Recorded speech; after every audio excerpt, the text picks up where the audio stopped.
tuite baadhi ya wazee wetu wa UKUTA maalum kwa mazungumzo maalum. Basi kazi ile nimetekeleza, na miongoni mwa tuliowateua, nashukuru alhamdulillah, wameitikia wito. Waliokosekana ni wachache sana kabisa, kama watatu, lakini wawili kwa taarifa maalum.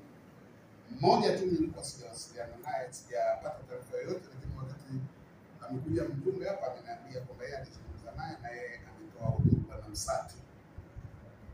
Bwana Mnyonge tulikuwa na Bwana Mnyonge afike, lakini yeye amepata na msiba.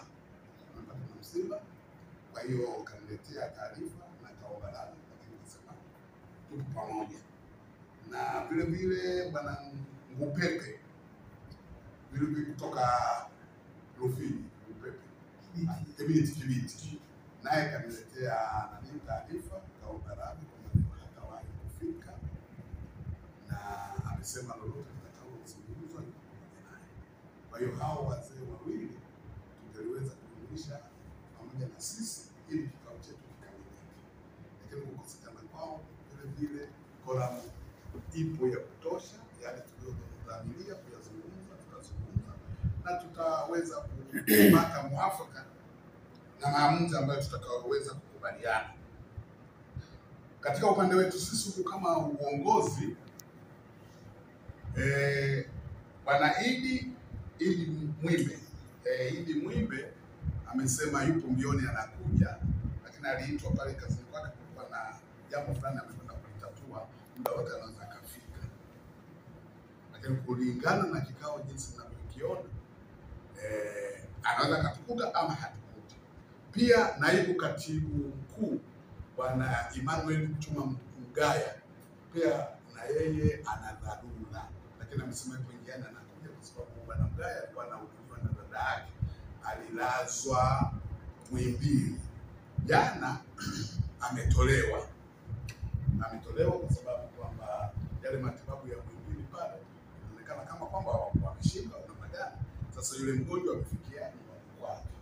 Kwa hiyo akasema siku hii ni kwa sababu ndio kwanza tu amekuja jana, waacha tu nafasi nzuri na waongea nao, tunaweza nikalashi nikaje mara moja hapa. Kwa hiyo akija kama nilivyosema, akija vyema, kama hatawahi kufika basi tuliopo tunatosha. Ndugu wajumbe, kabla ya kumkaribisha mwenyekiti kufungua hiki kikao, nikitaka niseme machache kuhusiana na madhumuni ya kikao hiki. Kwamba tumewaita nyinyi kwa heshima maalum. Tumejaribu kukaa, kufikiria na kuwaza, tukaona kwamba tuwaite nyinyi. Tutakuwa na mazungumzo maalum. Mazungumzo hayo kwa ajili ya kujenga chama chetu na kuendeleza chama chetu. Sasa kwa idadi yake ilikuwa tuwe kama 10 na kitu, lakini kwa sasa hivi jinsi mlivyokuwa mmefika, tunakushukuruni sana kwamba kwa idadi hiyo inatosha kabisa kulijadili hilo ambalo tunataka kulijadili. Kwa upande wetu sisi huku kama ilivyo, tupo mimi na mwenyekiti, lakini pamoja na kwamba mimi na mwenyekiti tupo hapa, tumebeba dhamana ya uongozi wa UKUTA.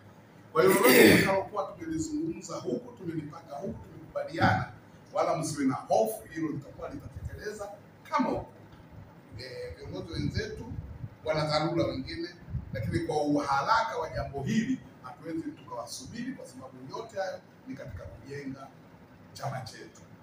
Nachukua nafasi hii kumkaribisha mwenyekiti ili aweze kufungua kikao hiki na tuweze kuanza mazungumzo. Hayatachukua zaidi ya nusu saa, tutakuwa tumemaliza na kwenda kufanya kazi zingine za kitaifa. Karibu mwenyekiti.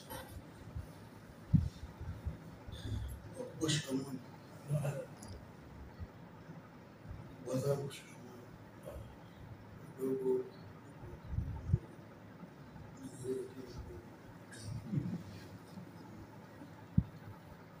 samani kwanza kwa ghafla